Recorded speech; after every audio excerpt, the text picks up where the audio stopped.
I'm Henry Quilter, and welcome to Buckingham News. Our top stories. The local community got behind the royal wedding festivities. Authentic cars were on display on the weekend. And the football match was scheduled for Ollie Hillston.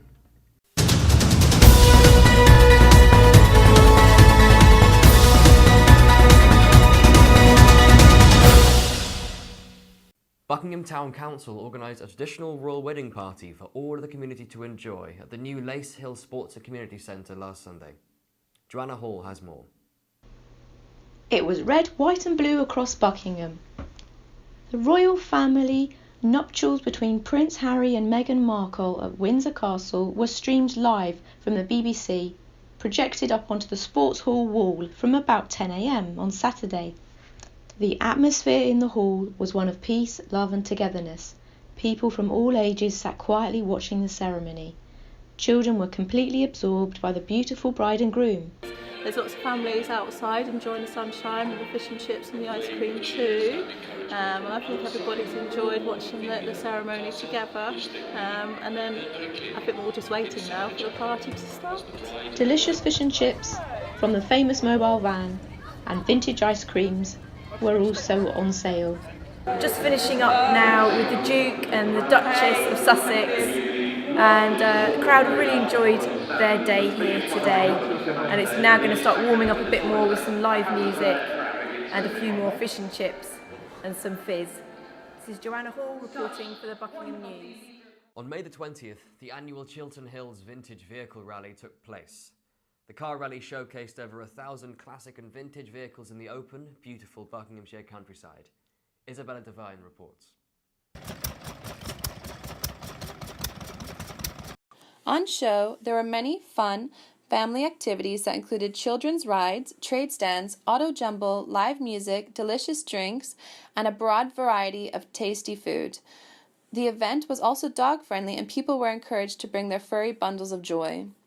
The vintage vehicles included not only classic cars, but also buses, lorries, scooters, motorcycles, tractors, and stationary engines. Vehicles ranged from as early as cars made in 1900 and the oldest models shown made in 1995. Not only British classics were displayed, but also vintage American cars and other car brands from around the world. Look at this classic red Ford. Beautiful. Old ones, they got more character than the old ones. Modern ones don't have characters. I've got my own business as a car garage, and we're all volunteers that do this, so it doesn't matter what you do, what your business is, we all put in effort to make this happen. Currently here at Chiltern Hills Car Rally, enjoying all the lovely cars in this fabulous weather. There's tons of people that have showed up. The turnout is great, enjoying the music, the food, the atmosphere, and of course the cars. This is Isabella Devine reporting for Buckingham News. On Monday, there was a rally in Milton Keynes Station in aid of a new political movement. Tolu Durasun Mieti has more. Today I am at Milton Keynes Station, and I'll be speaking to the campaign organiser, trying to find out the step they took towards today and where they stand as a political party. We asked one of their campaigners what their policies are on current pressing matters such as Brexit and immigration. We're very much anti-Brexit. We believe it's a bad idea and it's going to make solving all of the problems that we have in this country much harder. On immigration, we basically believe that immigration is a good thing on the whole, but that some people bear more of the costs and some people take more of the benefits. By and large, the costs tend to hit people lower on the income spectrum, and the benefits tend to accrue to people higher on the income spectrum. So if you own a business in central London, immigration is great. If you are competing with new immigrants for relatively low skilled labour, it might make life much harder. So we think we need to spread the benefits a bit more evenly. Renew have taken a new and intensive approach to gaining support with an online survey to ask people what they really care about, and already have over 2,500 participants since February 2018. An impressive feat. This is Tolu for Buckingham News. From the 14th to the 20th of May, it was National Vegetarian Week, with a recent poll saying that 3 million people in the UK are vegetarian. We thought it only right to look into their lifestyle. Suki Sagu has more. A vegetarian is a person who does not eat meat or fish. In the 12 weeks leading to the end of January 2019, 29% of the meals contains no meat or fish, according to Kantar World Panel. As mentioned before, there are a significant amount of vegetarians in our country. People choose to be vegetarian for different reasons. Let's delve deeper into what it's like to be a vegetarian. I made the conscious decision to replace it, to have a vegetarian diet, and I've continued to do so. And I haven't wanted to change so far because I think that there's ethical reasons to become more important to me as well. One substitution of meat that has seen a global growth of 16% in 2017 is corn mince. In February, they announced total sales of £205 million. It's putting its growth down to two different factors. One, that people are becoming more health conscious, but also that there is increased awareness of the environmental impact that meat production has. It's protein, it's soya, so I don't mind using it, but if it's available, but rather I will use what all fresh produce comes into the season, because we have got so much choices here. It is clear that being a vegetarian is becoming a popular choice. For some, it's an obvious choice. For others, it's a conscious effort to reduce their environmental impact. This is Sika Sagu for Buckingham News. In light of World Fair Trade Day on the 12th of May, the townspeople of Buckingham have been striving to maintain our status as a fair trade town. Kirsty Thomas has more. Established author and Vice-Chancellor of the University Anthony Selden teamed up with Oladimeji Adedoye on their new book, The Fourth Education Revolution. Olivia Parcell reports at the book launch held at the University of Buckingham. Artificial intelligence, also known as AI, has been around since 1956. It is the intelligence demonstrated in machines rather than those in natural intelligence, such as humans and animals. It is defined as the study of intelligent agents. Informally, the term is when a machine mimics cognitive functions that other humans compare to human minds. It's quite possible that as we integrate artificial intelligence more into the classroom, we will start to see less teachers in the classroom. However, at the same time, it's quite possible that the role of the teacher is not going to be diminished so much as it is going to evolve into something else as AI begins to take over some of the roles that teachers currently occupy. With the way technology is evolving, we could see an increase of artificial intelligence used in education. This is Olivia Parcell for Buckingham News. The weekly Buckingham Park Run organised a royal wedding-themed version last Saturday morning.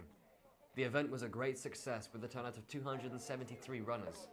The run, which starts every Saturday at 9 AM at the Bridge Street Skate Park and is 5 kilometres in total, also celebrated its 4th birthday on the day.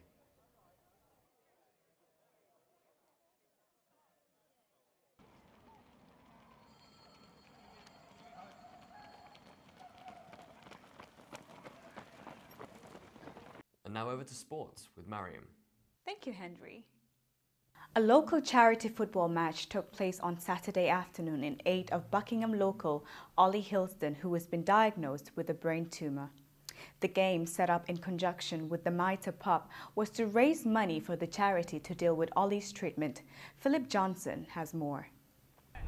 Here at the Lace Hill Sports and Community Centre, Buckingham United FC took on contenders from the Mitre Pub in aid of the charity. On the warm Saturday afternoon, many spectators turned up to support Ollie's fight. The charity has so far raised over £62,000 in 3 months to fund a vaccine for Ollie, known as DC Vax-L, which is currently unavailable on the NHS. Unfortunately, this is the second time that Ollie has been diagnosed with a brain tumour, after first celebrating the all clear in December 2014. Saturday's game raised just over £1,600 for the charity. Would I do it again? Absolutely. I think it's going to become an annual event now, whether there's brain tumours involved or not. I think it's just going to be an event. I found it impossible to say no, quite frankly, because it's in a great cause. It's a beautiful day. It's with all the regulars from the Mitre, and everyone's up for a bit of fun. The final score was 6-2 to Buckingham United, but nobody was really counting, as the real winner here was Ollie. This is Philip Johnson for Buckingham News.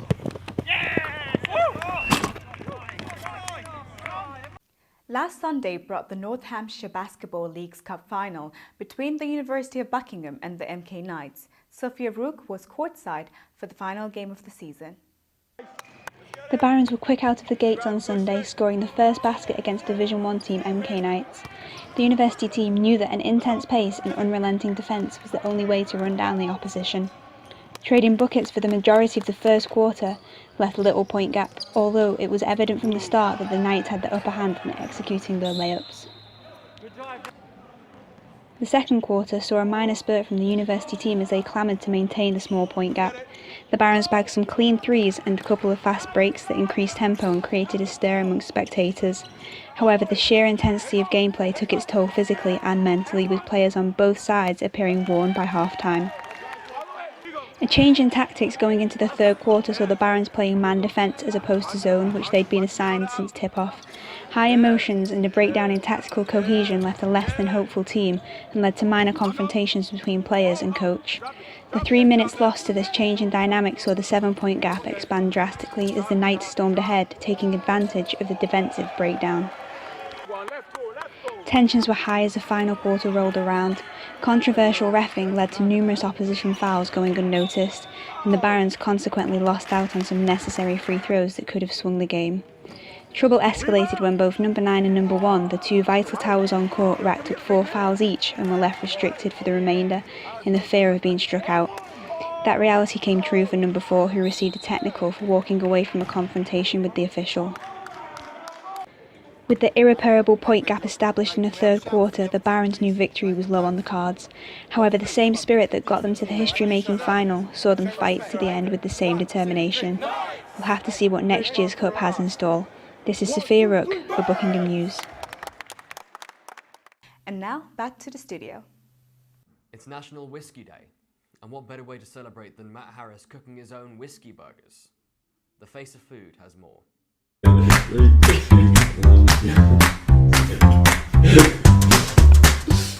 We're celebrating one of the finest spirits out there by showing that whiskey isn't just for drinking. Today we'll be cooking one of the most indulgent meals I've ever cooked, the whiskey burger. For this dish you will need 2 6-ounce beef burgers, 2 rashers of bacon, any whiskey of your choice, 50 millilitres, bread rolls, salt and pepper. Cover the bottom of a deep oven dish with whiskey and place the beef burgers in there to soak for 15 minutes each side.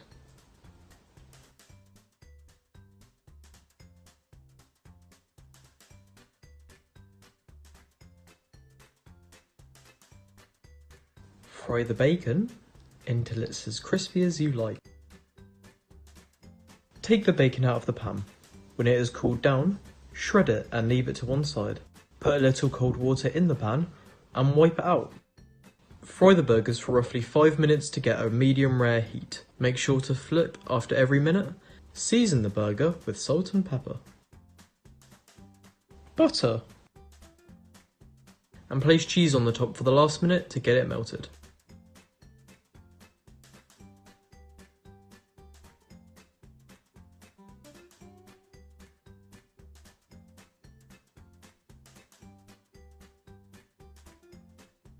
Introduce alcohol into your cooking by starting with this classic dish.